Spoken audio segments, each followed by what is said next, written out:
Corona की चिंता लगातार बढ़ती जा रही है। शायद यही वजह है कि वैश्विक अर्थव्यवस्था में ग्रोथ को लेकर चिंताएं और बढ़ गई हैं। विश्व बैंक ने 2023 के लिए चीन के ग्रोथ अनुमान में भारी कटौती की है। पहले 4.3% ग्रोथ का अनुमान था, जिसे अब घटाकर सिर्फ 2.7% कर दिया गया है। इस बीच भारतीय रिजर्व बैंक ने अर्थव्यवस्था को लेकर अपनी रिपोर्ट में कहा है कि ग्लोबल इकोनॉमी को लेकर हालात ठीक नजर नहीं आ रहे हैं और उभरती अर्थव्यवस्थाओं को लेकर स्थिति ज़्यादा खराब है।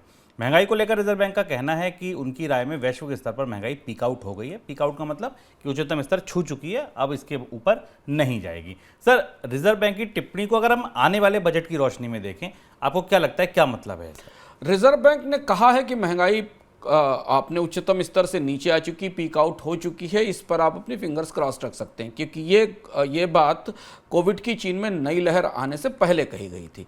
अब अगर विश्व बैंक के आंकड़े को इस संदर्भ में देखें कि चीन के आर्थिक उत्पादन की विकास दर आधी रह जाएगी, तो ये जो घटी हुई 2% विकास दर, इसे आप दुनिया की महंगाई दर में जोड़ सकते हैं, क्योंकि ये सीधा असर इतनी ही 1.5 से 2% दुनिया की महंगाई की दर में बढ़ोतरी आने वाले समय में केवल चीन का उत्पादन घटने या टूटने के कारण होगा। चीन अब जिस संकट में है या जिस जगह मौजूद है, वहां से उत्पादन में और ज़्यादा कमी आएगी। तो शायद रिजर्व बैंक के इस आकलन में आने को बदलाव होगा।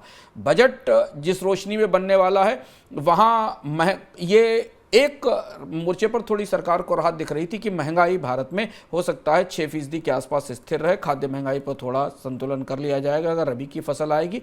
बाकी आर्थिक विकास दर तो खराब रहने ही वाली थी अगली 2 तिमाहियों में भी और अगली जो 2023 और 24 के साल में, जिसका बजट आने वाला है। लेकिन अब चीन के साथ और अगर भारत में ट्रैवल के रिस्ट्रिक्शंस आते हैं, कारोबारों को सीमित करना पड़ता है, यात्राएं सीमित करनी पड़ती हैं, तो ये एक बड़ा असर आखिरी 2 तिमाहियों में और ज़्यादा भारतीय अर्थव्यवस्था पर दिखाई देगा। और इसकी छाया में, इसकी रोशनी में जो बजट बनेगा वो कैसा होगा, इसका अनुमान आप लगा सकते हैं। खासतौर से उस परिस्थिति में जबकि सरकार कर्ज में डूबी हुई है और अब सरकार को अपने खर्च सीमित करने की ज़रूरत महसूस हो रही है।